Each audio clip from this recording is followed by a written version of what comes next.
Good morning, Aries. I'm very excited to have you on my podcast this morning and excited to get to know you and your business a bit better.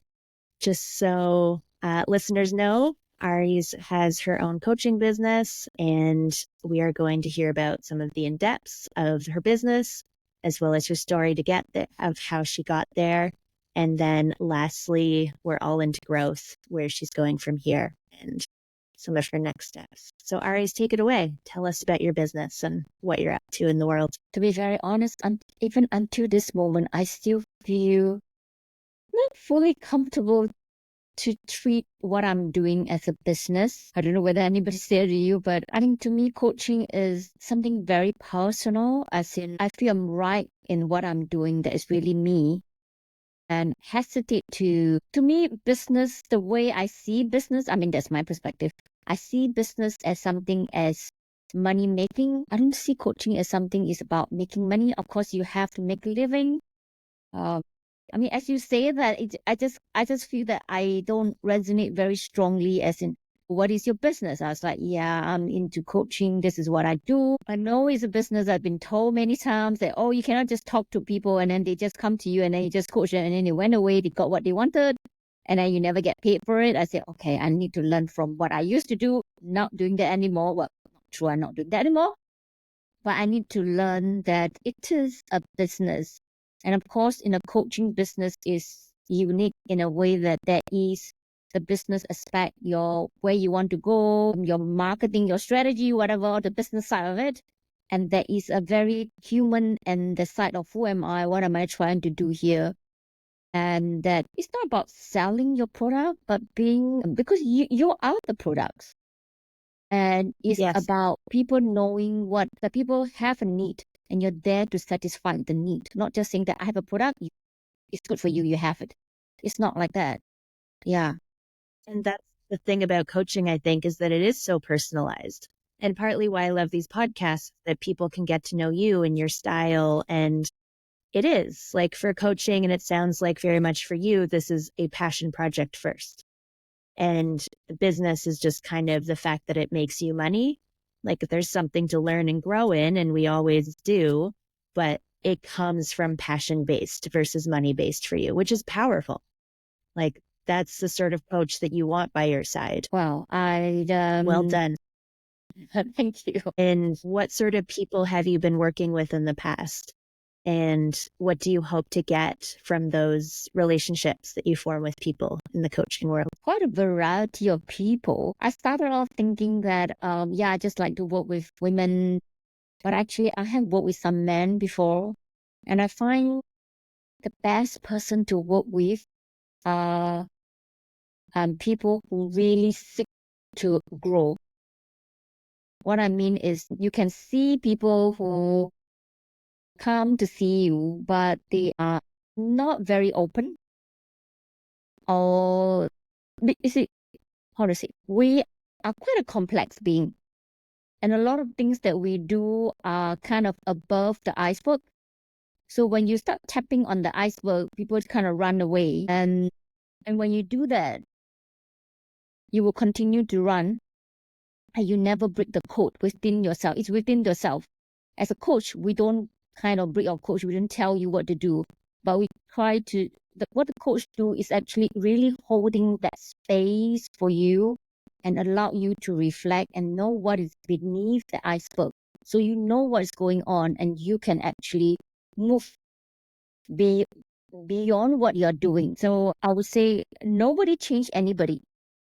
The only person who get changed is themselves. I completely agree with that.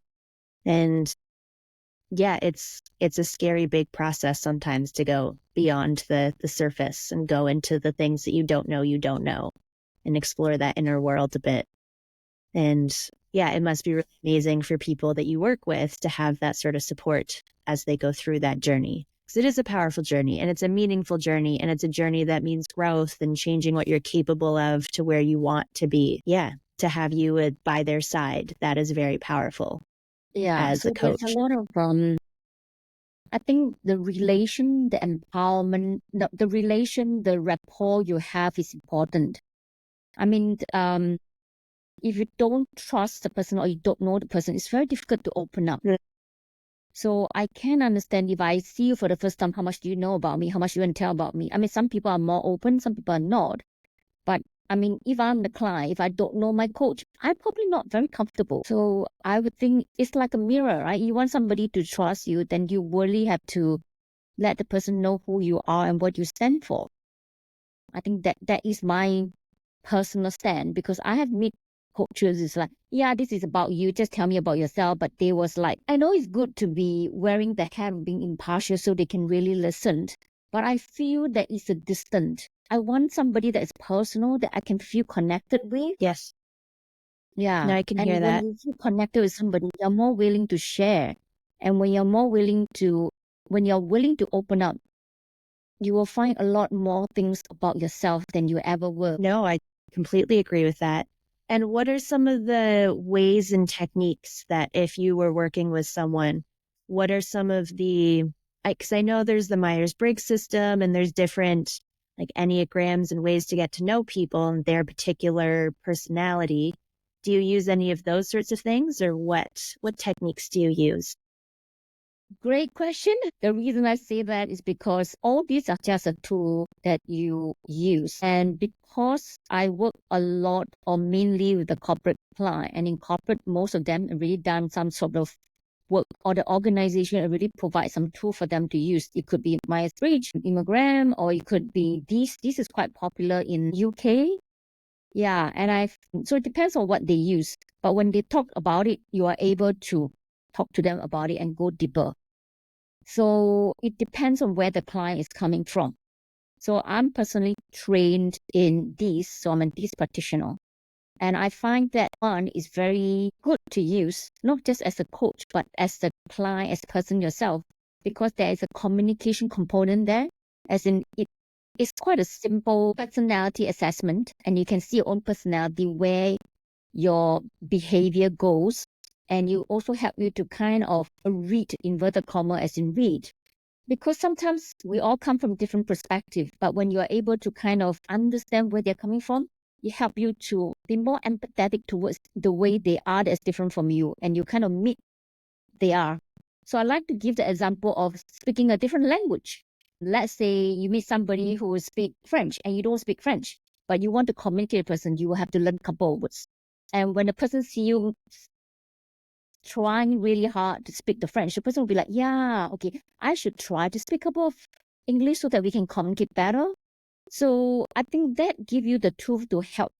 So I mean, sometimes I have conversation with client and they say, what can I do? You know, I say the other assessments, not that they're bad, but they are very good in knowing yourself. But it come to communication, they may not be so useful, because unless they also done the assessment and they show you the result, then you start reading it. But even you start reading it, because you're not a trained practitioner, you may not be able to fully use it in that way. So as a layperson, the best thing to do is have a one that is very simple, that you can easily understand and easily use it. Yeah. So I say these will be very useful for knowing yourself and also for communication purposes. Okay. Yeah. Okay. So you use these as kind of a way to get to know people.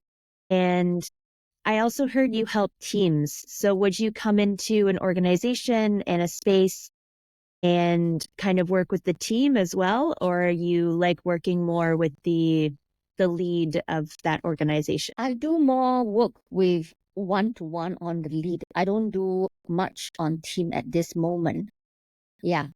I would say those tools are all good tools to use, but it depends whether the client use the tool. So, but I mean, as a coach, the important thing is be the client, meeting the client wherever they are. So you will find the client have a need to use that to understand themselves, then you might suggest they use the tool. So unless they come for a program, Yes. then it's like, okay, you do this first, then you understand this, then you do this, and you do this. So you have a structured program. If they don't have a structured program, then you really have to go with the flow.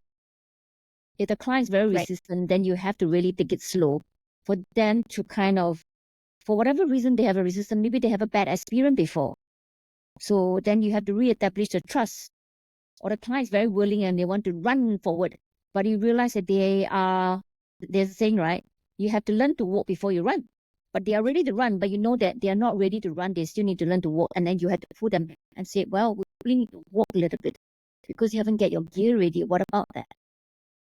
So for team, I would recommend doing either, these personality profiling also have a team profile. That means the team get to see themselves, what is their personality traits. I say traits, that means that's how they like to behave, their preference, or it may not even be conscious about, and how the other team their teammates have a preference. So when we know that, we can adjust ourselves within the team and how to manage each other. That's one form of doing. Another one is called about strength. Knowing your strength is like the one that I used to do is called strength profile. So they have 3 very interesting elements, which is your passion, how you feel, and how often you get to use. It's because a lot of time when we talk about strength, we think, oh, I'm good at this. Yeah, it's not only that you're good in it, it's how passionate you feel about the things. So when we learn to be good at something, we call them as learned behavior. It can be learned to be good, but you may not necessarily love doing that. That means that if you do a lot of that, your energy go down. But if you love doing and you get to do it, you feel great.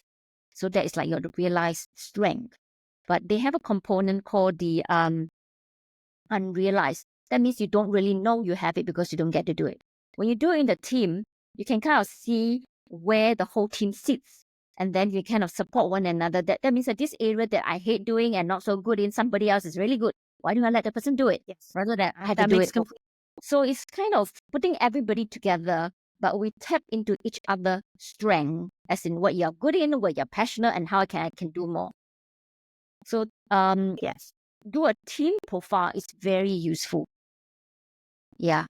Then people can know one another and they can know how to relate. So there are different profiling you can do depending what is the need. That sounds amazing. And like I like the complete view. So it's like it's for kind of the team lead, but then you can help him understand his team better and how best to utilize that team to get done the most efficient way.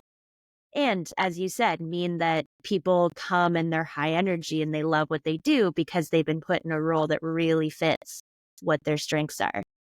So that is incredibly valuable. And moving on a bit, what brought you into this world? What's your story? How did you become part of this coaching world? What inspired that? I do have a story. For most people, they have a story, but my story, I'm not sure is inspiring. I came from a banking background for over 2 decades.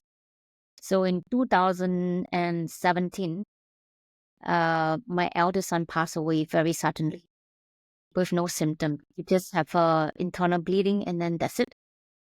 Yeah. So that kind of brought me to asking myself what life is all about. I guess what happened to me made me question a lot about life and death, and made me question about what is that. I mean, we all do ask a question about our purpose and our meaning. A lot of us do, but at different stage. And at different stage, we ask that in a different way. When we personally experience death, I think it speaks more to us than you have. If you have your parents that or your sibling that's close to you that you pass away, you will have a lot of thoughts than just somebody that you know. Oh, I mean, come on, every day there's people dying and people giving birth or whatever. But when somebody relate to you very closely, you feel a lot of difference.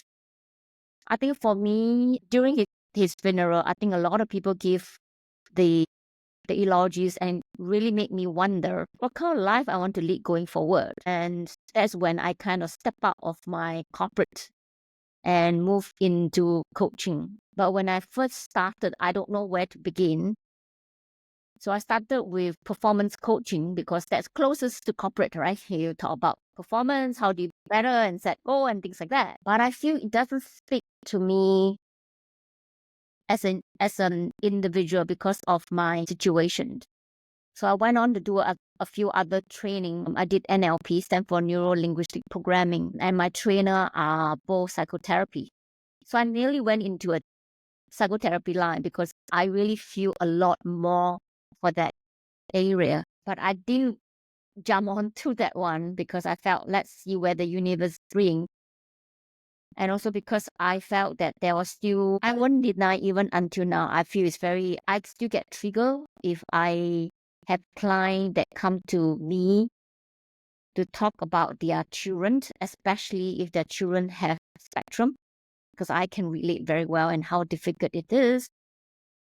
So I don't work a lot with children as in youth. I don't actively work with people who seek coaching as a working parents because I don't feel that I will be a good coach for them because I feel too much for them. Yeah. And because of my own journey, I think a lot about who do I want to serve. And I think for the last few years, I kind of know, but I kind of been pinned down. I think finally, after doing coaching for about five years plus 6 years now, I realized the message that I want to bring across is authenticity. The reason I want to bring the message of authenticity is because I feel, maybe because I come from corporates and we all talk more about making a good money, a lot of material stuff and people earning. Yeah. So I don't make anywhere near what I used to make. But like I say, it's not about money. It's about who I am and what is my purpose and why am I doing what I'm doing. So it's really about a legacy for both me and my son to kind of do the work that he would once that he didn't get to do. Yeah. I love that. Yeah. And you're bringing your passion, and that's what makes people connect with you. And in some ways, you feel too much for people who've had similar experiences for you. Personally, I'd say there's something to delve into, and that might be valuable, very large value for those people that you can give them that other people can't. And where you are today as well, and bringing authenticity and bringing that vulnerability into those spaces in the corporate world where it's not usually there. Whereas you say, it's all about facts and figures and numbers and productivity, and bringing the human aspect is huge and will bump the bottom line because people are happier and they love what they do and they bring that energy, which will create everything else. But that's not how we look at it these days. So it sounds like you're really bringing that authenticity and vulnerability, and what's your passion and what do you thrive at into people's lives. Yeah. So the authenticity is really about really staying true to yourself. And I find that it's difficult to stay true when there's so much going on. So I think I wrote my first book, but I haven't published yet, talking about that journey to the self, about unveiling your authenticity. It's about first half of your life. So if I split your life into 100 years, the first 50 years of your life is about exploring and learning and you're going out. And the next 50 years is coming back, going in. So a lot of people like to ask me, do you think our value change as we get older or whatever? I say, I don't think your the word I use is core value really change. It's really always there. The priority might move, but who you are fundamentally doesn't change. It's just that when we are younger, in your 15 or even early 20s or even up to 30s, there's a lot of exploring, knowing, learning, growing. I mean, doesn't mean you stop growing when you're 50 or 60, but that growing and learning have a lot more deeper reflection because you have done so much in your life. You have experienced that. Now is, who am I in all this? You tend to come back more in. Yeah. And which is why I tend to work with women kind of on their second mountain, so we call it, like the second part of their life, where they want to go and how they want to find themselves. Yes. And that's powerful. And that kind of leads into a fun question. If people who heard this podcast today were wanting to work with you, who's kind of your ideal client that you would love to work with? I think my ideal client will be women similar to me, realize that they are on that second journey to walk in and to continue walking out. That means that they're ready to find their road to come back. Yeah. come back home, come back to themselves. Yeah. We are like an onion. We got lots of layers as we grow, and the layer get thicker and thicker. So now our layer is so thick now, it's time to come back. It's to peel back and find that core of who you are. Yeah. That's powerful. And you would love people for women in the corporate world, in the big organizations, women who are leaders. Is that correct? I think because I come from that corporate myself, so I'm familiar with that corporate settings and why they're doing what they're doing. So that is the people that I tend to work with. Okay. I hope there's some amazing women out there that get in touch with you, because you're a heart-centered woman. You lead from the heart. You're not scared to share your experiences and your growth and your successes. And it sounds like you lead from vulnerability, and that's what you're teaching other women and people you work with to lead from, and lead from integrity and lead from authenticity. Just for me, another word of saying those two.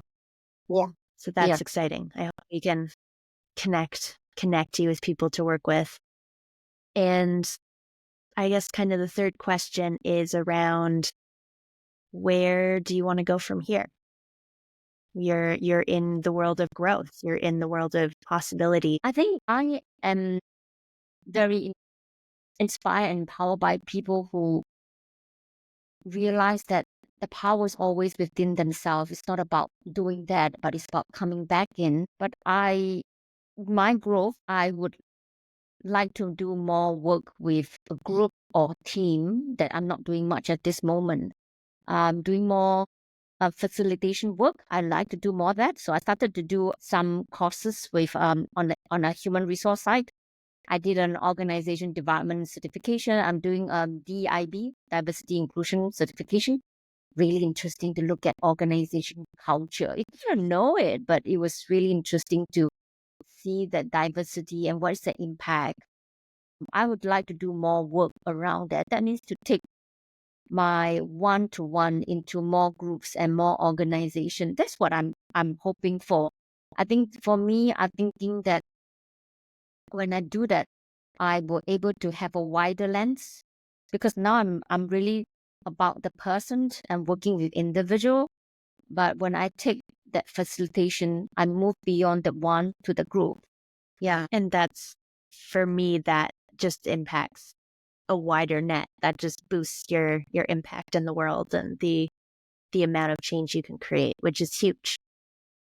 It's like you've perfected the one-on-one. I mean, we're never perfect. And you've got a lot of experience with the one-on-one and a comfortability with that, and the growth into groups and teams. And I mean, in the 10X coaching world, 10Xing your impact of the amazing value that you bring to the world and to those teams. That is an amazing space to grow into. Yeah. And Yeah. for people that have loved hearing you today, what are some words of wisdom and learning that you've had along the way as they go through their own journey of entrepreneurship and growth? There's a quote that I love it from Lao Tzu, saying that I can't remember what is the quote, but it's about what's that? Okay, about having the wisdom when you know others is strength, but when you know yourself, is then the true wisdom. So I would say that only when you are fully aware of who you are, your strength, your weakness, whatever that is, and embrace it, I think there's a lot more power in you. Yeah, I can hear that. And been going through my own journey around that. And it leads beautifully into entrepreneurship, because you really get to know yourself when you push your boundaries. And entrepreneurship pushes all of your comfort zones and all of your boundaries. Yes, because you have to do everything yourself, and then yet, when you're working in an organization, it's kind of comfort, right? You got a salary and everything, and you kind of in different area. But when you are on a business on your own, you're really on your own. Yes, like so you have to be not just me, you have to be everybody, and yet you have to be yourself. It's a very unique journey. Yeah, I'll be very honest, I would never want to be on that journey. But because of that deep passions and love for coaching that made me go on this journey. Yeah. That's powerful. And I think that is so beautiful to connect with that. For me, it's one thing, for you, it's that, but connect with that, the thing that will keep you going, even when all the hard obstacles come in your path. Because as an entrepreneur, they always do. And what's that spark for you? What's that fire? What's that reason that you're doing all of this and not just going to work and corporation as an employee and just get a paycheck? Yeah. It's kind of come back to your purpose and meaning, why you're doing what you're doing. And I think in most of us, we deep down, we want to have the meaning and purpose that impact the difference we make to the people around us, to our environment, whatever that is. We do want that. But of course, when you are, I mean, maybe this is not a fair statement, but when you're younger, it's not that you don't want to make an impact, but you're still in the early stage of life. I mean, you only have like 20s. There's still, everything is so fascinating. You want to do more and learn. But in that process, it's only when you personally experience that, kind of, you can really embrace it. I mean, it's different from 30 years, 40, 50 years ago. We had to go library and read. But this, no matter what you read, what you learn, is a hidden knowledge. Not until you personally go through that experience, is not replaceable theory. No, I agree. And I think that's why your book is so valuable as well, because when you read something and you can sometimes go through people's experience in that written word and hear the story in a different way that's relatable versus just a conversation. So get that book out. I'm excited to read it, and I'm sure many, many others are.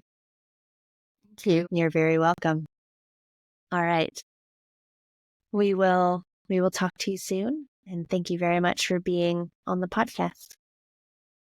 Thank you. Thank you for having me here. Anytime.